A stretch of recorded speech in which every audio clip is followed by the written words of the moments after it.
Captain Jake Morrison stood on the bridge of his ship, watching the stars through the large window. He had been in space for 15 years, but the view still made him feel small. Earth was far behind them now, just a tiny blue dot lost among millions of other stars. "Captain, we're getting a message from Earth," said Lieutenant Kate Morris. She was sitting at the communication station, her fingers moving quickly over the controls. "It's from Admiral Stone." Jake walked over to her station. "Put it through." The big screen in front of them flickered to life. Admiral Rick Stone appeared, his gray hair neat and his uniform perfect as always. But his face looked worried, which made Jake feel uneasy. "Captain Morrison," the Admiral said, "I need you to turn your ship around and come back to Earth immediately. All human ships are being called home." Jake frowned.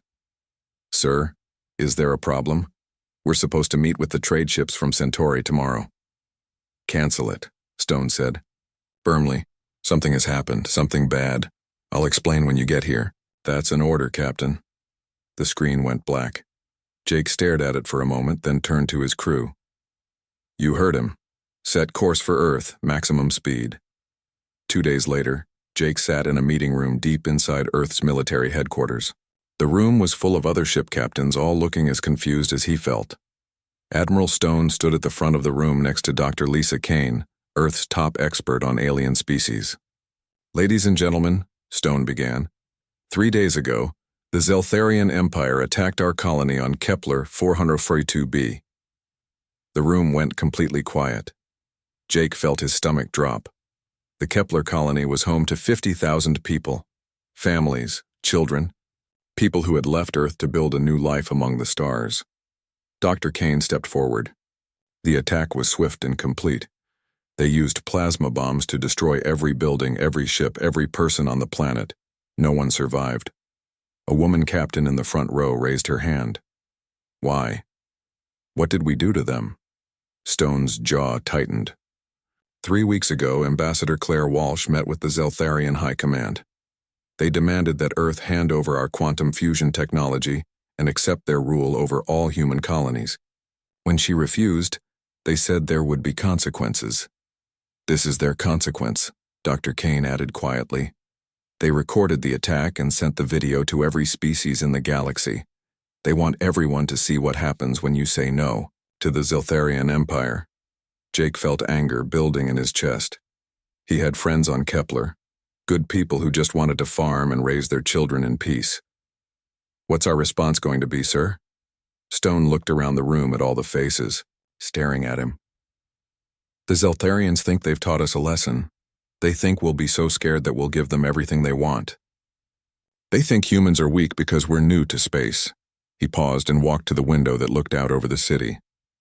"They're wrong, but we're going to let them think they're right, at least for now." Captain Danny Wright, who commanded one of Earth's biggest ships, stood up. "Sir, with respect, are we really going to let them get away with murdering 50,000 innocent people?" Stone turned back to face them. "Captain Wright, have you ever been hunting?" The question seemed strange, but Danny nodded. "Yes, sir." "Then, you know that sometimes the best way to catch a dangerous animal is to let it think it's safe. Let it get comfortable. Let it make mistakes." Stone's eyes were cold now. The Zeltharians have been the strongest power in this part of the galaxy for 200 years. They're used to other species bowing down to them immediately. They don't know how to fight a real war anymore. Dr. Kane pulled up a hologram showing the Zeltharian Empire. It covered 12 star systems with hundreds of planets and billions of people. They have bigger ships than us, better weapons, more soldiers. In a straight fight, they would win easily. "So we're not going to fight them straight," Stone said. "We're going to fight them the human way." Jake leaned forward. "What does that mean exactly?" Stone smiled, but it wasn't a happy smile. "It means we're going to show them that there's a difference between being strong and being smart, between having better weapons and knowing how to use them, between ruling through fear and being willing to do whatever it takes to protect your family." Over the next hour, Stone explained the plan. All human ships would return to Earth immediately. All contact with other species would stop. To the galaxy, it would look like humanity had given up and was hiding. But that wasn't what would really be happening. While the Zeltharians celebrated their victory, Earth would be preparing. Every factory would start making weapons. Every scientist would work on new technology. Every soldier would train for a kind of war the galaxy had never seen before. The Zeltharians think they know what humans are like, Stone said as the meeting ended. They think we're just another weak species that will roll over when threatened. They have no idea what we're really capable of when someone hurts our family. As Jake walked back to his ship, he thought about the people on Kepler. He had never met most of them, but they were human. They were his people. And now they were gone, killed just to make a point. The Zeltharians wanted to send a message to the galaxy about what happened when you crossed them. Jake smiled grimly as he climbed aboard his ship. Soon the galaxy would learn a different lesson. They would learn what happened when you crossed humanity.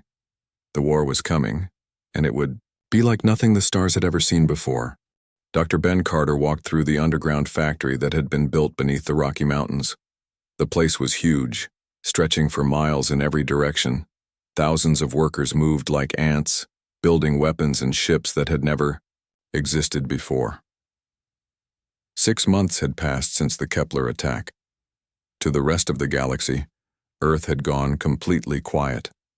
No human ships left the solar system. No messages were sent to other worlds. Everyone thought humanity had given up. They were wrong.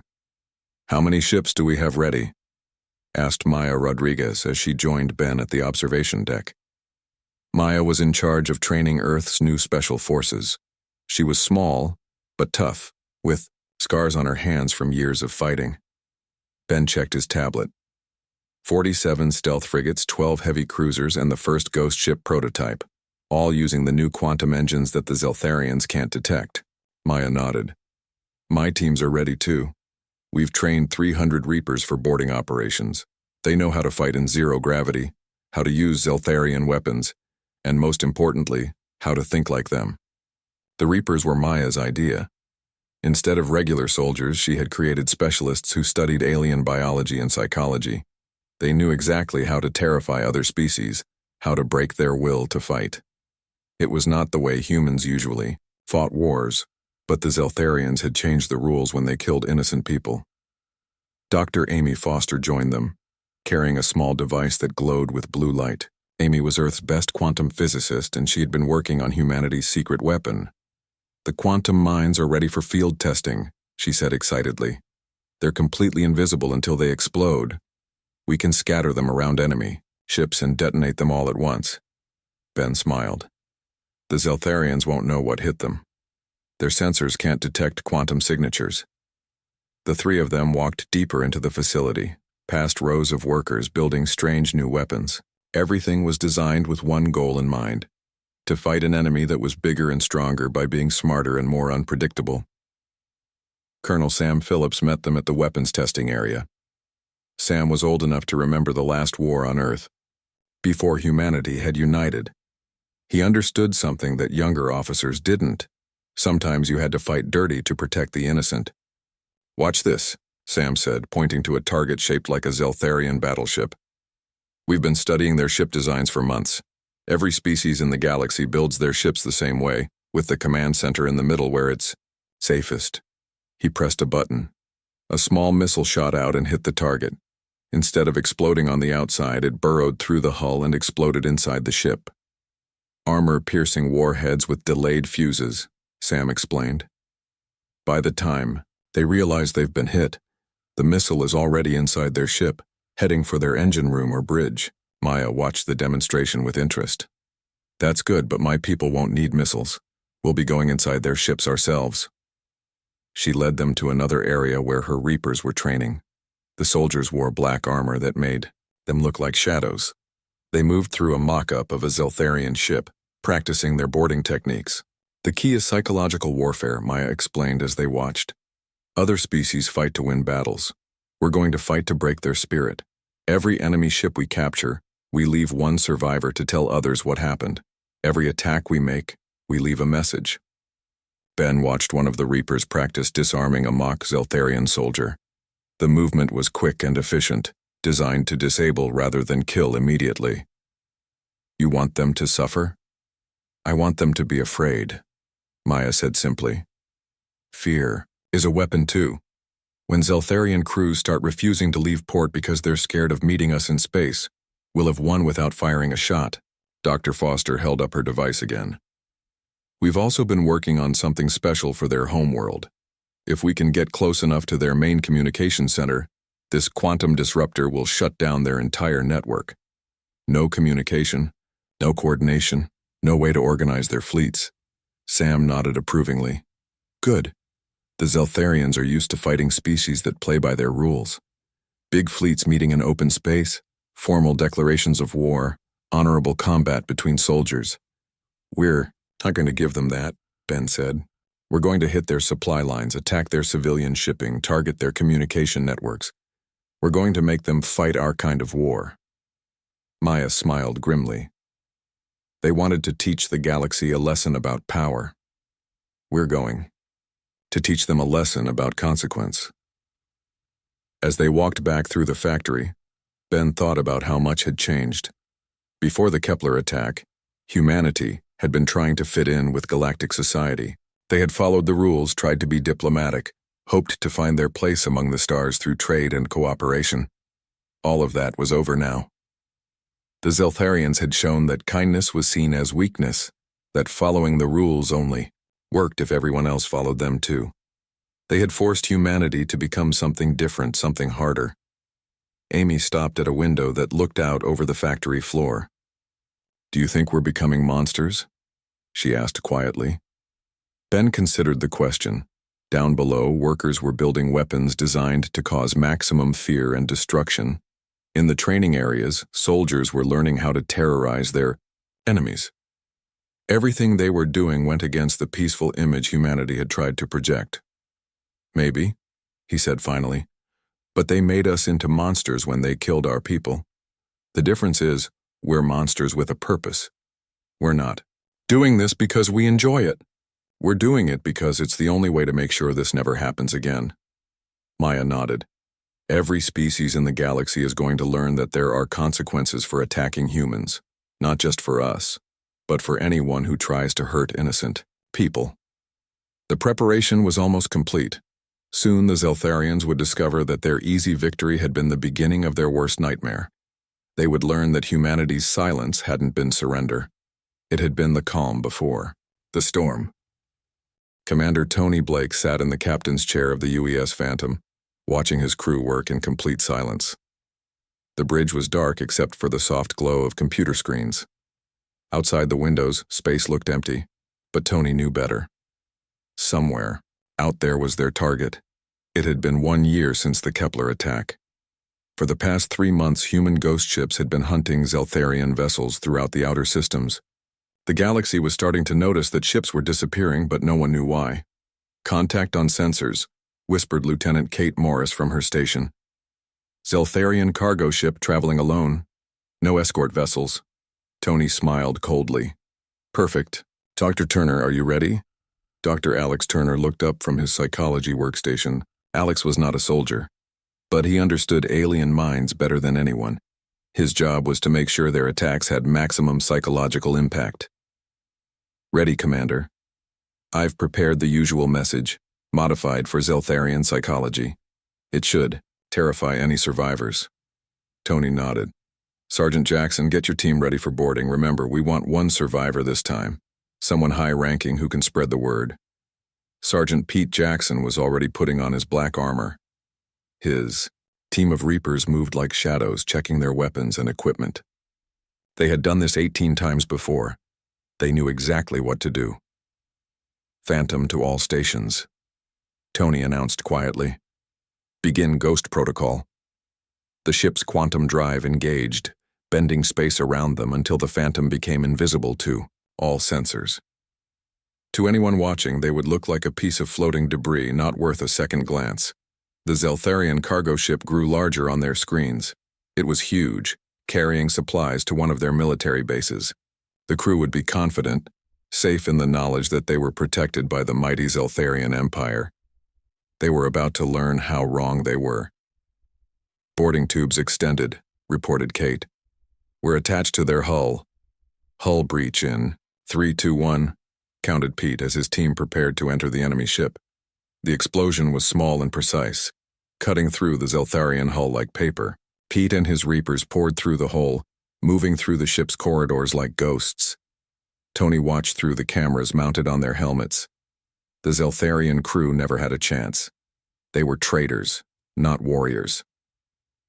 When armed humans in black armor appeared in their corridors, they panicked. Engineering secured, Pete reported. Bridge secured, cargo bay secured, we have 17 prisoners. Good work, Tony replied. Dr. Turner, which one do we keep? Alex studied the video, feeds watching the terrified Zeltharian faces. The one in the blue uniform, that's their cargo master, high enough rank to be believed, low enough that losing him won't cripple their operations. Pete's team quickly carried out their orders. 16 Zeltharians died quickly and quietly. The cargo master, a creature that looked like a giant lizard, with 4 arms, was left alive but paralyzed with fear. Message delivered, Pete announced, returning to ship. As the Reapers came back aboard, Tony activated the ship's communication system. He broadcast on all Zeltharian emergency frequencies, making sure the cargo master could hear every word.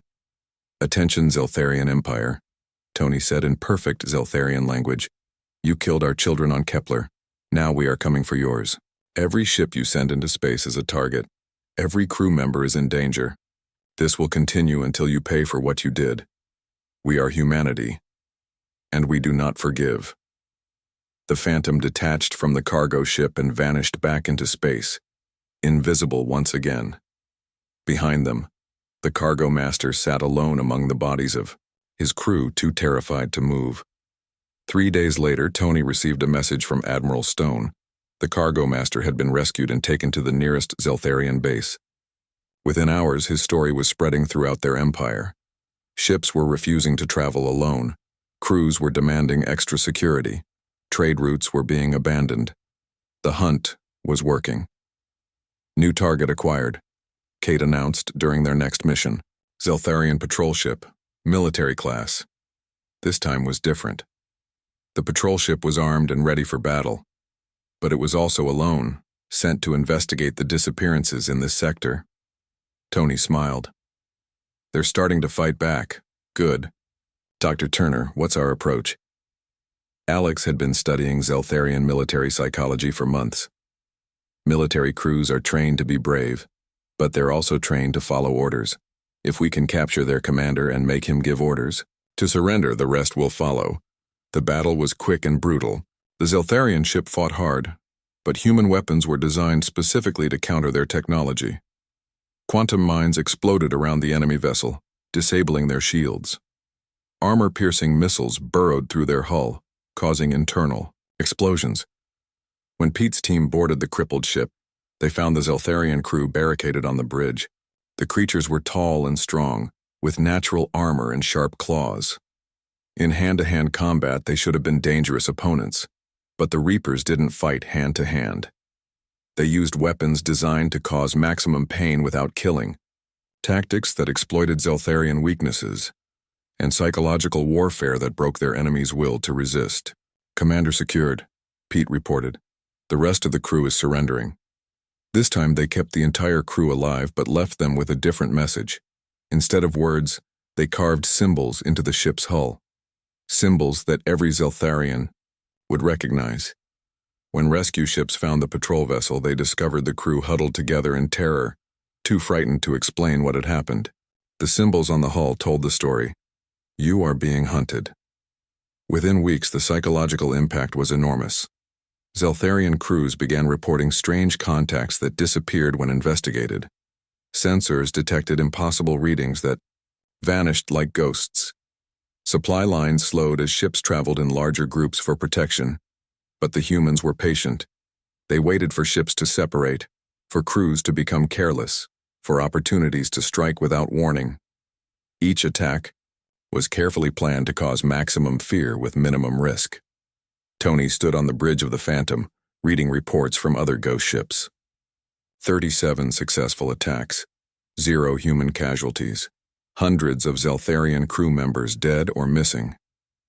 Commander, Kate said quietly, we're receiving a transmission from Zeltharian High Command. They're offering to negotiate. Tony laughed. Tell them to ask the children of Kepler about negotiation. We're just getting started. The hunt would continue until every Zeltharian in the galaxy understood that there were consequences for attacking innocent humans. The Empire had wanted to make an example of humanity. Now humanity was making an example of them. Fleet Admiral Grace Bennett stood in the war room deep beneath Earth's surface, looking at the huge map that showed the entire galaxy.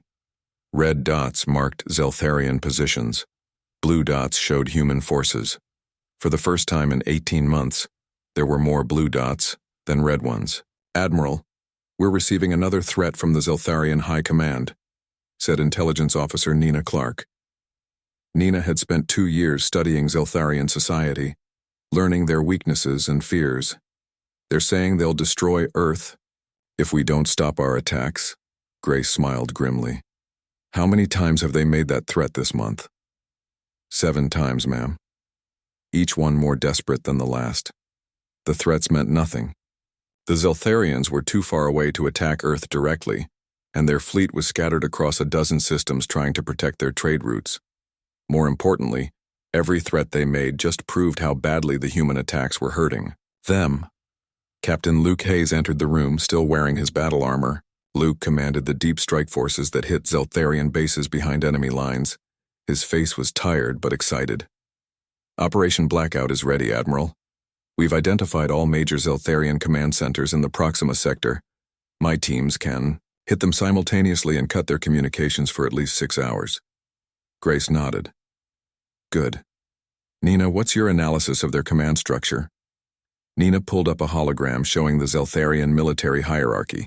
They're completely dependent on centralized command. Every decision has to be approved by higher ranks. If we can cut their communications, local commanders won't know what to do. They'll either freeze up waiting for orders or make mistakes, trying to act independently. Engineer Roy Adams joined the group, carrying a device that looked like a small bomb. Roy had designed most of humanity's new weapons, including their most terrible creation. "The Pandora device is ready for deployment," he said quietly. "One of these can disable every electronic system within 50 kilometers. Their ships, their stations, their planetary defenses. Everything will shut down."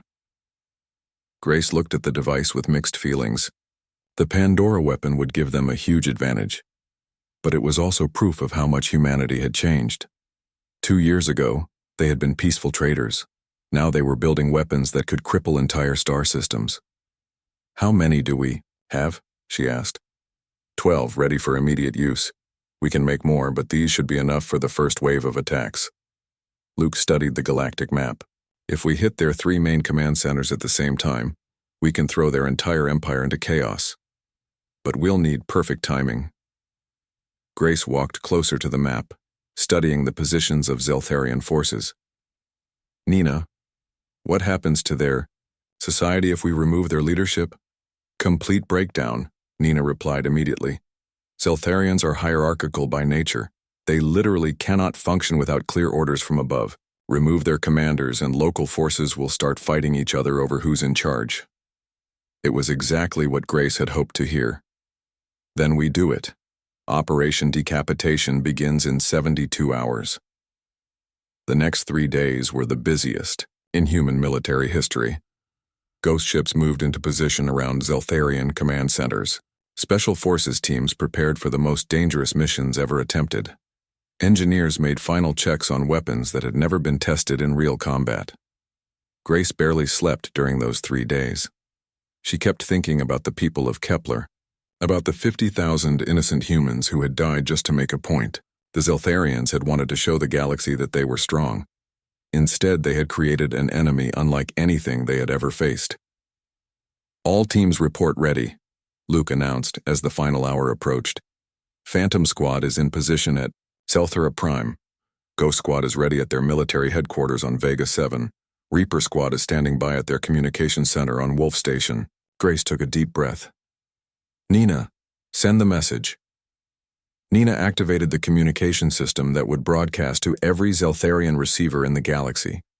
Grace's voice would be heard on their homeworld, their military bases, their ships scattered throughout space. "People of the Zeltharian Empire, Grace began, speaking in perfect Zeltharian language. 18 months ago, your leaders murdered 50,000 innocent humans to demonstrate your power. Today, you will learn what real power looks like. She paused, letting her words sink in. We have given you many chances to surrender, to make peace, to pay for your crimes. You have responded with more threats, more violence, more demands. That ends now. Grace looked directly into the camera. In 1 hour, your empire will cease to exist as an organized force. Your leaders will be captured or dead. Your communications will be destroyed. Your fleets will be scattered and leaderless. This is not a negotiation. This is justice. The transmission ended. Grace turned to Luke.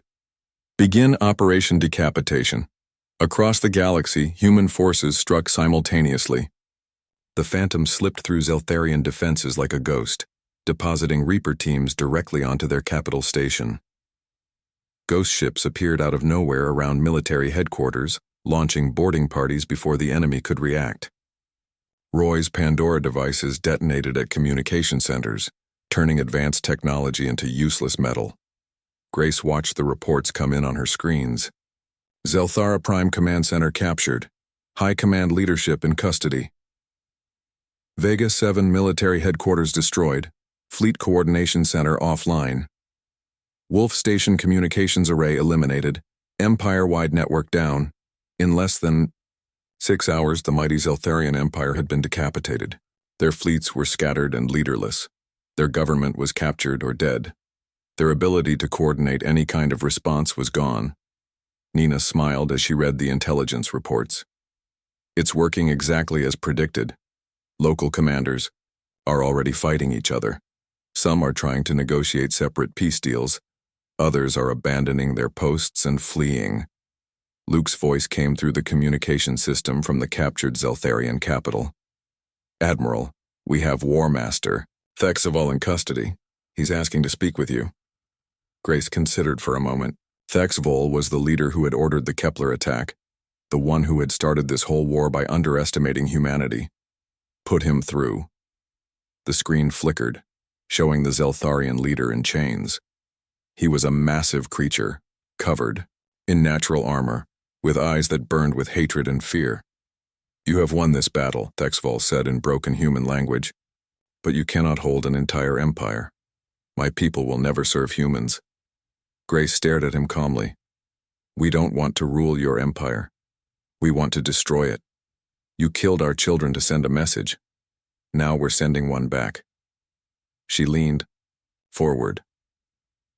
Tell me, War Master, how does it feel to learn that there's always someone stronger? Thexaval said nothing, but Grace could see the defeat in his eyes. The mighty Zeltharian Empire, rulers of 12 star systems, had been brought to its knees by a species they had dismissed as weak and primitive. The tables had turned completely. Now it was time for the final act. President Helen Ross stood before the cameras in the Oval Office, knowing that her words would be heard across the entire galaxy. Every species with space travel would receive this message. Every government would understand what humanity had become. Behind her, through the window, she could see the lights of Washington at night. It looked peaceful, but she knew that beneath the city, in secret bunkers and underground factories, the most powerful military force in the galaxy was waiting for her orders. People of the galaxy, she began, speaking slowly so the translation computers could keep up. 2 years ago, the Zeltharian Empire attacked and destroyed a peaceful human colony. 50,000 innocent people died, including children, just to send a message about Zeltharian power. She paused, letting her words reach every corner of known space. Today, we are sending our own message. Admiral Jake Morrison watched the broadcast from the bridge of his flagship, the UES Vengeance. Around him, the largest human fleet ever assembled waited in the darkness near the Zeltharian homeworld. 200 ships, all invisible to enemy. Sensors, all armed with weapons the galaxy had never seen before. Admiral, Captain Danny Wright said from the communication station, the Zeltharian government is requesting immediate negotiations. They're offering full surrender and reparations. Jake smiled coldly. Too late for that. They had 18 months to surrender. They chose to keep threatening us instead. On his screen, President Ross continued her speech. The Zeltharian Empire has been completely defeated. Their fleets are scattered, their leadership captured, their government destroyed. But humanity's response is not yet complete. In the captured Zeltharian capital, War Master Thexval sat in his prison cell, watching the same broadcast. His empire was gone, his people scattered and leaderless, but he still couldn't understand how it had happened. The humans had been weak, primitive, new to space travel. How had they become so dangerous so quickly? We could have stopped after destroying their military, President Ross continued. We could have been satisfied with capturing their leaders, but that would not have sent the right message to the galaxy. She leaned forward, looking directly into the camera. Every species watching this needs to understand something important. Humanity does not start wars. But when someone attacks our innocent people, when someone kills our children to make a point, we will respond with everything we have. Admiral Morrison received the signal he had been waiting for. All ships prepare for final demonstration. Target the moon designated Zelthara 7. Uninhabited, no life forms, perfect for showing our new capabilities. Captain Wright checked his, instruments. Planet Cracker weapon charged and ready, sir. All ships report ready for firing sequence. Jake thought about the moment this had all started. The message from Admiral Stone, calling all human ships home. The meeting where they learned about Kepler. The decision to fight back against an empire that thought it was untouchable. Fire, he ordered quietly. The Planet Cracker beam shot out from the human fleet, a stream of pure energy that could tear apart the atomic bonds holding matter together. It struck the small moon and kept going, boring through rock and metal as if they were paper. For a moment, nothing seemed to happen. Then the moon began to glow from the inside. Cracks appeared on its surface, spreading like a spider web across the entire sphere. And then, in a flash of light that could be seen from a dozen star systems, the moon simply ceased to exist. The explosion was silent in the vacuum of space, but the message was clear to every observer. Humanity now possessed weapons that could destroy entire worlds. President Ross watched the destruction on her own screens, feeling a mixture of satisfaction and sadness. The moon you just saw destroyed was uninhabited, she announced to the galaxy. We chose it specifically to avoid any loss of life, but let there be no doubt about our capabilities. She stood up, her voice becoming harder. The Zeltharian homeworld has exactly 1 hour to surrender unconditionally. If they refuse, they will join their moon in oblivion. This is not a negotiation. This is a demonstration of consequence. On the Zeltharian homeworld, panic filled the streets. Government officials who had survived the human attacks frantically tried to contact anyone in authority. The planet's defenses, which had seemed so powerful just days before, looked useless against weapons that could destroy moons. War Master Thexval was brought to a communication station, his chains removed so he could speak to his people. The human guards watched him carefully, but they didn't seem worried about escape attempts. Where could he go? His empire was gone. People of Zelthara, he said, his voice breaking, I order you to surrender immediately. Lay down all weapons. Offer no resistance to human forces. The war is over. The words tasted like poison in his mouth, but he had no choice. He had started this war by underestimating humanity. Now he was ending it by accepting their total victory. President Ross continued her broadcast as surrender messages poured in from across the former Zeltharian Empire. Let this be a lesson to every species in the galaxy. Humanity seeks peace, trade, and cooperation. We want to be friends with our neighbors among the stars. Her expression became deadly serious. But if you threaten our innocent people, if you harm our children to make a point about your power, you will discover that there are consequences. We will find you. We will stop you. And the galaxy will remember what happened to those who chose to be our enemies. The broadcast ended, but the message continued to spread across known space. Within days, every government had received copies. Every military leader studied the footage of the destroyed moon. Every diplomat understood the new reality. Admiral Morrison stood on his bridge watching Zeltharian ships surrender by the dozens. "Signal from Earth, sir," Captain Wright reported. "President Ross wants to know when we'll be returning home." Jake considered the question. The war was over, but humanity's role in the galaxy had changed forever. They were no longer the new species hoping to fit in. They were the ones other species would think twice before threatening. "Tell the president we'll be home soon," he said. "But some of our ships will be staying out here. Someone needs to make sure this never happens again." In his prison cell, War Master Thexval asked his human guard a question that had been bothering him. "How did you become so ruthless? Your species was supposed to be peaceful." The guard looked at him with cold eyes. "We're not ruthless. We're thorough. You taught us that half measures get your children killed." As news of humanity's victory spread, a new phrase began appearing in alien languages across the galaxy. "Remember Kepler." It was humanity's warning to anyone who might consider attacking innocent people. The Zeltharian Empire had wanted to make humanity an example of what happened when you defied their power. Instead, humanity had made them an example of what happened when you killed human children. The response had indeed been unforgettable. The galaxy would never underestimate humanity again.